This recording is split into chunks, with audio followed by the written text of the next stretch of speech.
Good morning students. Lecture 50 में अब बात करते हैं एग्जाम्पल 9 की। एग्जाम्पल 9 किसी बच्चे ने पूछा था, ये उसको करवा देते हैं। बहुत ही बढ़िया है, बहुत इम्पोर्टेंट है। देखो बहुत बार आया हुआ है ये एग्जाम्पल 9। एग्जाम्पल 9 दिख रहा होगा। एक दीर्घवृत्तीय के एक चतुर्थांश पाद का दीर्घवृत्त के अक्षों के परितः जड़त्व गुणन। जड़त्व आघूर्ण नहीं पूछ रहा, क्या पूछ रहा है? जड़त्व गुणन। जड़त्व गुणनफल ज्ञात कीजिए। जड़त्व गुणन का हमने सूत्र क्या लिखवाया था? mxy। mxy क्या था? द्रव्यमान गुणा अक्षों से दूरियों का गुणन। ये जो x और y चीज होती है क्या होती है? अक्षों से दूरियों का गुणन। ठीक है। तो और देखो कितनी बार आया हुआ है, राजस्थान में ही आया है, जो हमारी पहली यूनिवर्सिटी है स्टार्टिंग वाली। पहले हम राजस्थान यूनिवर्सिटी से ही संबद्ध थे। 1 में आया, 3 में, 4 में, 6 में, 12 में, 14 में, 17 में, 19 में। ठीक है। और अलवर में भी आया अपनी यूनिवर्सिटी में, मत्स्य यूनिवर्सिटी में। कितना? 19 में आया है। ठीक है, 20 में नहीं आया, इसका मतलब ये 21 में आ सकता है। तो देखें एग्जाम्पल कौन सा? 9। एग्जाम्पल 9वां है। पेज कौन सा है? Page 1, lecture 50। डेट है 22/12/20। ठीक है। इस उदाहरण एग्जाम्पल को लिख लें पहले। क्या पूछ रहा है इसमें, क्या कह रहा है, देखते हैं। क्या पूछ रहा है इसमें? एक दीर्घवृत्तीय के एक दीर्घवृत्त के दीर्घवृत्त का क्या है? एक चतुर्थांश। एक दीर्घवृत्त में कितने चतुर्थांश होते हैं? एक चतुर्थांश। दीर्घवृत्त में 4 चतुर्थांश होते हैं। एक चतुर्थांश में दीर्घवृत्त के अक्षों, दीर्घवृत्त के क्या? अक्षों के परितः, अक्षों के परितः क्या निकालना हमें? जड़त्व गुणन ज्ञात करो। क्या निकालना है? जड़त्व गुणन निकालना है। ठीक है। तो हमें उस दीर्घवृत्त का एक चतुर्थांश पहले हम पूरा ही बना लेते हैं दीर्घवृत्त, फिर उसके एक हिस्से की बात कर लेंगे। तो इस टाइप से हमारा कोई क्या है? दीर्घवृत्त है। ये कोई दीर्घवृत्त है, इसके एक चतुर्थांश की बात कर रहा है, इस हिस्से की बात कर रहा है वो। तो हमने क्या किया, इस हिस्से में एक छोटी काट काट ली। छोटी काट PQRS। एक्स अक्ष की ओर डेल्टा एक्स होगी इसकी लंबाई, और वाई अक्ष की ओर ऊपर की ओर क्या होगी? Delta Y. एक्स है एक्स डैश, वाई और क्या? Y dash. ठीक है।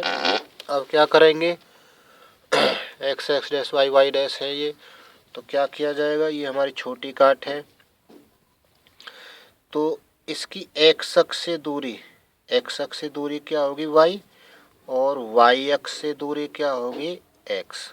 इस दिशा में दूरी एक्स होगी, एक्स अक्ष की दिशा में दूरी एक्स, और ऊपर वाई अक्ष की दिशा में दूरी क्या होगी? वाई।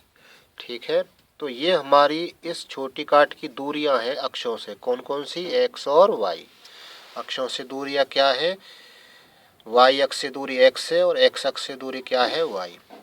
जो हमारे पास में दीर्घवृत्त है, इसका समीकरण क्या होगा? एक्स स्क्वायर बटे a square plus Y square बटे बी स्क्वायर इक्वल टू 1। ठीक है। तो यहाँ पर ये दूरी ए होती है, तुम्हें पता है, एक्स स्क्वायर बटे ए स्क्वायर है, तो एक्स अक्ष की दिशा में दूरी ए है। ये दूरी क्या होगी? ये दूरी हमारी बी होगी। ठीक है। तो हम यहाँ से y का मान निकाल लेते हैं। y का मान निकाल लेते हैं, तो इस एक्स स्क्वायर अपॉन ए स्क्वायर को उधर भेज देते हैं, तो ये रह जाएगा वाई स्क्वायर बटे वी स्क्वायर बराबर क्या? 1 माइनस एक्स स्क्वायर बटे ए स्क्वायर। तो यहाँ से y की वैल्यू क्या मिलेगी?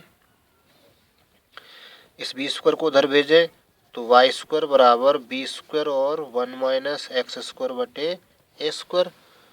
ठीक है, दिख रहा है ये। यहाँ से वाई स्क्वायर बटे बी स्क्वायर उधर भेज दिया, माइनस का हो गया, नहीं एक्स स्क्वायर बटे ए स्क्वायर उधर भेज दिया, माइनस का हो गया, फिर बी स्क्वायर उधर भेज दिया, तो इसको ब्रैकेट में लिख दिया है। अब वाई का मान निकालेंगे तो अंडर रूट में आएगा, तो वाई की वैल्यू आ जाएगी अंडर रूट, बी स्क्वायर का अंडर रूट तो बी होगा, तो अंडर रूट में क्या आएगा 1 माइनस एक्स स्क्वायर बटे ए स्क्वायर। ठीक है, ये हमारी वाई की वैल्यू आ गई। तो वाई की वैल्यू आ गई, वो केवल इतने हिस्से की बात कर रहा है। वो कौन से हिस्से की बात कर रहा है? इस हिस्से की बात कर रहा है, केवल इस हिस्से की बात कर रहा है, एक चतुर्थांश की। ठीक है, एक चतुर्थांश की बात कर रहा है, तो हमें यहाँ थोड़ा लिमिट देखनी पड़ेगी, क्योंकि हमारे पास में डेल्टा एक्स और डेल्टा वाई आ रहे हैं, तो एक्स की लिमिट भी चाहिए और वाई की लिमिट भी। एक्स की लिमिट तो हो जाएगी यहाँ से लेकर यहाँ तक। यहाँ पर एक्स का मान क्या है बताओ? यहाँ पर एक्स का मान 0 है, और यहाँ पर एक्स का मान क्या है? ए। ठीक है, वाई की लिमिट क्या होगी? वाई की लिमिट हम ऐसे नहीं लेंगे इस टाइप से, क्योंकि नहीं तो ऐसे रह जाएगी। वाई की लिमिट लेंगे हम यहाँ से लेकर यहाँ तक।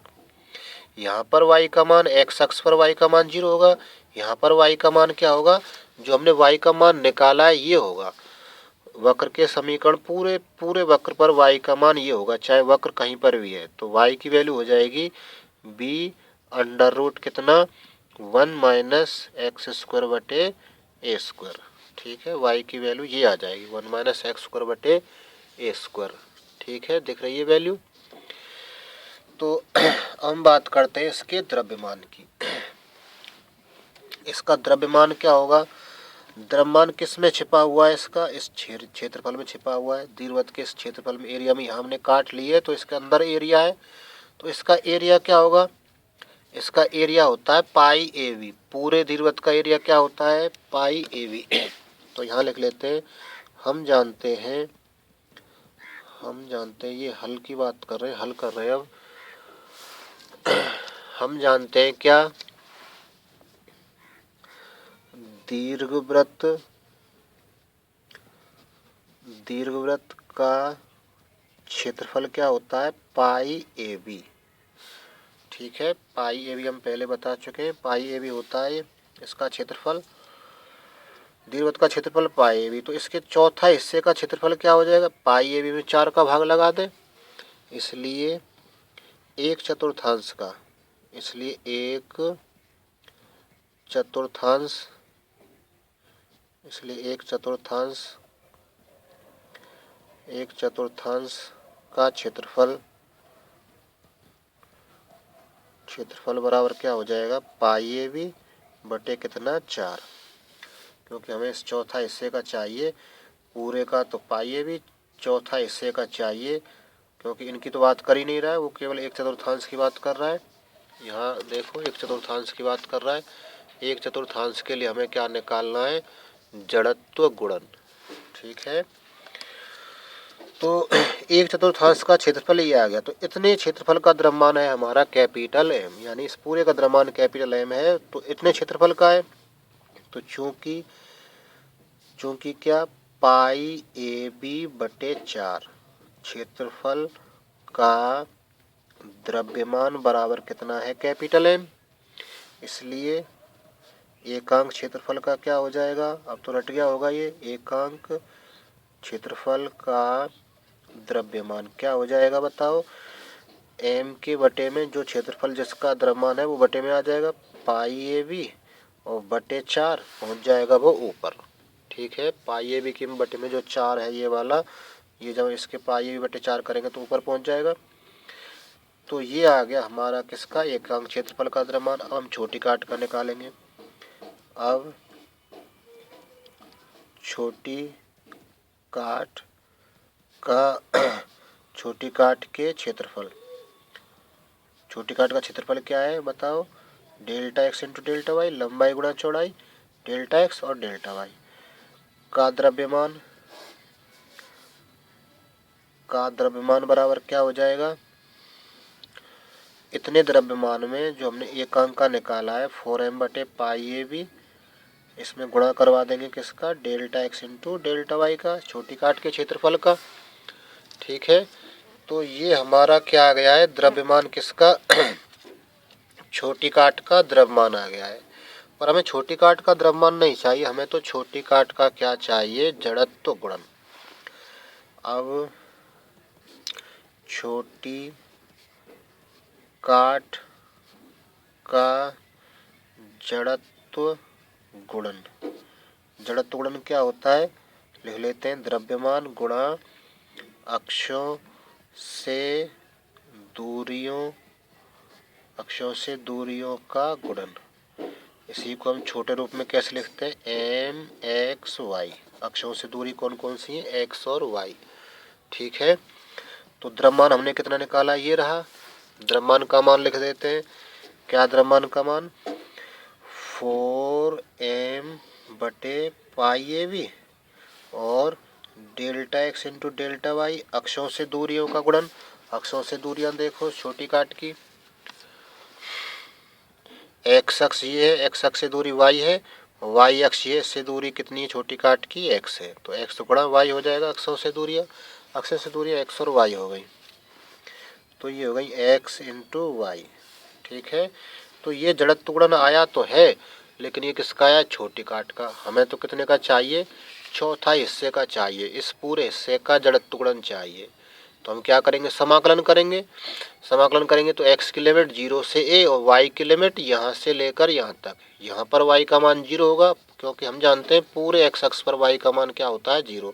तो y की लिमिट यहाँ पर y बराबर 0, यहाँ पर y बराबर ये है जो हमने वक्र के समीकरण से निकाला, जो दीर्घवृत्त के समीकरण से निकाला था, y का मान। ठीक है, तो अब बात करते हैं यहाँ पर, इसलिए दीर्घवृत्त के एक भाग, दीर्घवृत्त के एक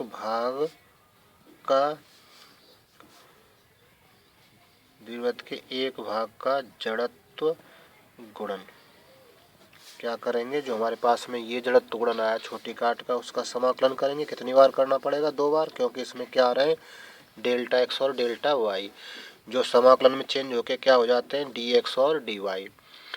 तो यहाँ पर क्या आएंगे, कांस्टेंट जो हमारे पास में बचे हुए ये सब आ जाएंगे, 4m और क्या है बटे पाई ए बी और एक्स वाई, ये वाला, ये सारे लिख लिए हमने, ये भी लिख चुके हैं। लिमिट डी एक्स, एक्स की लिमिट 0 से a, वाई की लिमिट 0 से b under root 1 minus x square बटे ए स्क्वायर। ठीक है, एक्स स्क्वायर बटे क्या है, ए स्क्वायर, दिख रहा है ये लिमिट हो गई किसकी, वाई की। अब क्या करेंगे, अब इसका हम समाकलन करेंगे, कांस्टेंट को बाहर निकाल देंगे, 4m बटे पाई ए भी बाहर आ जाएगा, 4m बटे पाई ए भी तो आ गया बाहर, क्या रह गया, 0 से a, यहाँ डी वाई पीछे तो पहले y के सापेक्ष करेंगे, जो पीछे और पीछे समाकलन करते आते हैं, डी वाई है तो पहले y के सापेक्ष, तो x तो जैसे तैसे, y का y के सापेक्ष क्या हो जाएगा, वाई स्क्वायर बटे 2, इसकी लिमिट लगा दें y की, 0 से b अंडर रूट क्या है 1 माइनस एक्स स्क्वायर बटे ए स्क्वायर, और y के सापेक्ष समाकलन हो चुका, तो अब dx रह गया हमारा, 2 कांस्टेंट है ये तो आगे आ जाएगा, या फिर 2 कांस्टेंट इस 4 को 2 बार काट देगा। y की लिमिट ये रखेंगे अपर y की जगह पर, और स्क्वायर है तो स्क्वायर करेंगे तो b का स्क्वायर आएगा, और अंडर रूट का वर्ग करेंगे तो ये वर्गमूल हट जाएगा। लोअर लिमिट 0 रखने का कोई फ़ायदा है नहीं, वो पद 0 हो जाएगा, तो हम केवल अपर लिमिट रख रहे हैं इसमें। तो क्या होगा, ये बराबर ये रह जाएगा कितना, 2m upon pi a B, 2 से कट गया 4, और क्या आएगा 0 से a x, यहाँ लिमिट रख रहे हैं तो ये हो जाएगा b स्क्वायर, यहाँ b स्क्वायर हो जाएगा, वर्ग करेंगे तो वर्गमूल हट जाएगा, 1 माइनस एक्स स्क्वायर बटे ए स्क्वायर और dx। ठीक है, ये 0 रखने का कोई फ़ायदा नहीं, 2 से 4 कट गया 2 बार, लिमिट रह गई 0 से, ये x जैसे एक तैसे, dx जैसे एक तैसे, y की जगह पर ये y लिमिट रखेंगे, वर्ग करेंगे इसका तो v का वर्ग, और इसका वर्ग करने पर रूट हट गया, ठीक है। अब इसका समाकलन कैसे किया जाए, एक्स स्क्वायर बटे ए स्क्वायर आ रहा है, एक्स स्क्वायर बटे ए स्क्वायर आ रहा है, तो हमने ऐसे बहुत सारे किए हैं। मान लेते हैं इसमें, माना एक्स बराबर कितना, ए साइन थीटा। तो यहाँ से डी एक्स का मान क्या आ जाएगा, डी एक्स बराबर हो जाएगा ए साइन थीटा का क्या, कॉस थीटा, फिर थीटा का कितना, डी थीटा। ठीक है। इसका समाकलन करने के लिए बी स्क्वायर तो कांस्टेंट आगे आ जाएगा। एक्स की जगह पर ये चीज़ हटाने के लिए, नीचे से ए हटाने के लिए हमने ए साइन थीटा मान लिया एक्स का मान। जब एक्स का मान मानते हैं तो फिर डी एक्स का भी रखना पड़ता है, ए कॉस थीटा डी थीटा हो जाएगा।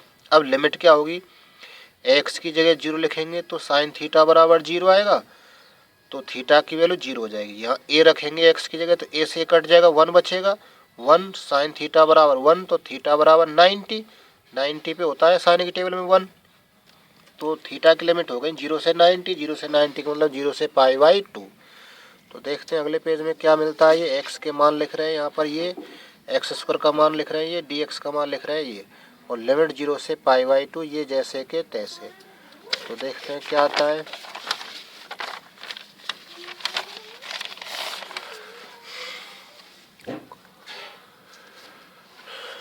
तो ये बराबर आ गया कितना,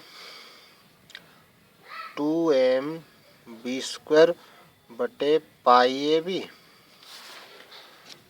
2mb² बटे क्या, π/ab, और समाकलन किसका, 0 से π/2। फिर एक्स था, एक्स का मान लिख देते हैं ए साइन थीटा, फिर ब्रैकेट था 1 माइनस एक्स स्क्वायर था साइन स्क्वायर थीटा बटे ए स्क्वायर, फिर डी एक्स था, डी एक्स का मान था ए कॉस थीटा और डी थीटा। एक बार चेक कर लेते हैं कि ये चीज़ थी क्या, और भी था कुछ। देखना, ये एक्स था, एक्स का मान हमने क्या लिख दिया, ए साइन थीटा, डी एक्स का मान क्या लिख दिया, ए कॉस थीटा, एक्स का मान यहाँ भी रख दिया, ये बी स्क्वायर आगे ले लिया है, तो हमारा रह गया ऐसा। ठीक है।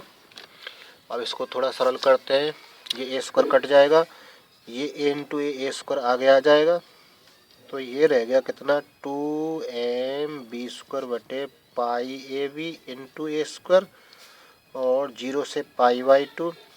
यहाँ रह गया साइन थीटा, यहाँ रह गया 1 माइनस साइन स्क्वायर थीटा और कॉस थीटा और डी थीटा। ठीक है, ऐसा रह जाएगा। अब क्या करेंगे, ये 1 माइनस साइन स्क्वायर थीटा क्या हो जाएगा, कॉस स्क्वायर थीटा। यहाँ देखना, एक ए कट जाएगा, एक बी कट जाएगा, तो ये रह जाएगा 2mab बटे पाई रह जाएगा, 0 से π/2, और साइन थीटा जैसे तैसे 1 माइनस साइन स्क्वायर थीटा क्या हो गया, कॉस स्क्वायर थीटा, और ये कॉस थीटा जैसे तैसे, डी थीटा भी जैसे के तैसे। अब क्या करेंगे, इसको और सरल करते हैं, तो ये रह गया 2mab बटे पाई, पाई रह गया यहाँ पर, 0 से π/2 sine theta cos square theta into cos theta क्या हो जाएगा, कॉस क्यूब थीटा हो जाएगा, और डी थीटा। अब इसमें हम कौन सा लगा दें, गामा सूत्र। गामा सूत्र फिर से लिख लेते हैं। गामा सूत्र क्या है, 0 से π/2 साइन की तो पावर m थीटा हो, कॉस की पावर n थीटा हो, डी थीटा हो, तो इसका मान होता है क्या, gamma m+1/2 gamma n+1/2 upon 2 gamma क्या, m+n+2/2। ठीक है, ये होता है। हमें थोड़ा ध्यान रखना पड़ेगा, जैसे हम गामा 9/2 खोलते हैं, गामा 9/2 को कैसे लिखा जाएगा, एक कम कर दो इसमें से एक कम करेंगे तो 7/2 आएगा, फिर एक कम करेंगे तो 5/2 आएगा, फिर एक कम करेंगे तो 3/2 आएगा, फिर एक कम करेंगे तो 1/2 आएगा। जब ये 1/2 आ जाता है तो हम √π लगाते हैं। ठीक है, तो बताओ गामा मान लो 5/2 को खोल रहे हैं, तो गामा 5/2 की वैल्यू क्या आएगी, इसमें से एक कम करो 5/2 में से, 3/2 आएगा, फिर 1/2 आएगा, जैसे 1/2 आ जाए √π हो जाएगा। ठीक है, और बताओ गामा 3/2 को खोलें तो गामा 3/2 क्या आएगा, 3/2 में से एक कम करो, 1/2 आएगा, 1/2 जैसे आ जाए वैसे √π। ठीक है, गामा 1 की वैल्यू 1 होती है, गामा 1/2 की वैल्यू अंडर रूट पाई होती है, और कौन सा, गामा 2 की वैल्यू 1 होती है। गामा 3 की वैल्यू क्या होती है, फैक्टोरियल 2। गामा 4 की वैल्यू क्या होती है, फैक्टोरियल 3, यानी एक कम होती है इससे। 2 है तो 2 से एक कम, एक का फैक्टोरियल, एक का फैक्टोरियल 1 हो जाएगा। गामा 1 की वैल्यू याद रखनी है, 0 का फैक्टोरियल होगा, ये 0 का फैक्टोरियल की वैल्यू 1 हो जाएगी। ठीक है, तो अब इसमें हम गामा सूत्र लगा रहे हैं। एम का काम 1 कर रहा है, साइन की घात 1 है, कॉस की घात 3 है, तो यहाँ एम और एन है, यहाँ 1 और 3 है, तो क्या आएगा ये मान, 2m बटे पाई, और गामा 1 + 1/2, गामा कितना 3 + 1/2 अपॉन 2, गामा क्या आएगा 1 + 3 + 2, ये वाला सूत्र लगा रहे हैं, बटे 2। ठीक है, इसको थोड़ा सरल कर लेते हैं, इस 2 से ये 2 कट जाएगा, m/ab बटे पाई, ये कितना रह गया बताओ, गामा 1 नहीं रह गया, 1 और 1 2, 2 का भाग लगा दो, ये कितना रह गया, 3 और 1 4, 2 का भाग लगा दो, 3 और 1 4, 2 का भाग लगा देंगे तो क्या रह जाएगा 2, नीचे क्या रह जाएगा 2 और 3 5 और 1 6, और 2 का भाग लगा दें तो क्या रह जाएगा 3। ठीक है, तो इसकी वैल्यू क्या आएगी, m/ab अपॉन पाई, और कितना, गामा 1 की वैल्यू 1, गामा 2 की वैल्यू 1, गामा इसकी वैल्यू क्या आ जाएगी बताओ, 2 आ जाएगी। देखो हमने लिखवा चुके हैं ये। गामा 3 की वैल्यू क्या होगी, गामा 3 की वैल्यू फैक्टोरियल 2, तो इसकी वैल्यू क्या हो जाएगी, m/ab अपॉन 2 पाई, m/ab अपॉन 2 पाई हो जाएगी, और ये क्या हो जाएगा, हमारा अभीष्ट आंसर हो जाएगा। इसमें से और कोई क्वेश्चन या एग्जाम्पल, क्वेश्चन तो इसमें से करने नहीं है, कोई और एग्जाम्पल जो नहीं समझ में आ रहा हो तो उसको आज हमें कमेंट करके या व्हाट्सएप पे मैसेज करके पूछ सकते हैं, उसको हम अगली वीडियो में बता देंगे। नहीं तो हम इसको खत्म मान कर चलते हैं और अगली चैप्टर को स्टार्ट करते हैं। इसमें एक चैप्टर, एक एक्सरसाइज और रह रही है, और 2-3 दिन में ये ख़त्म हो जाएगी किताब।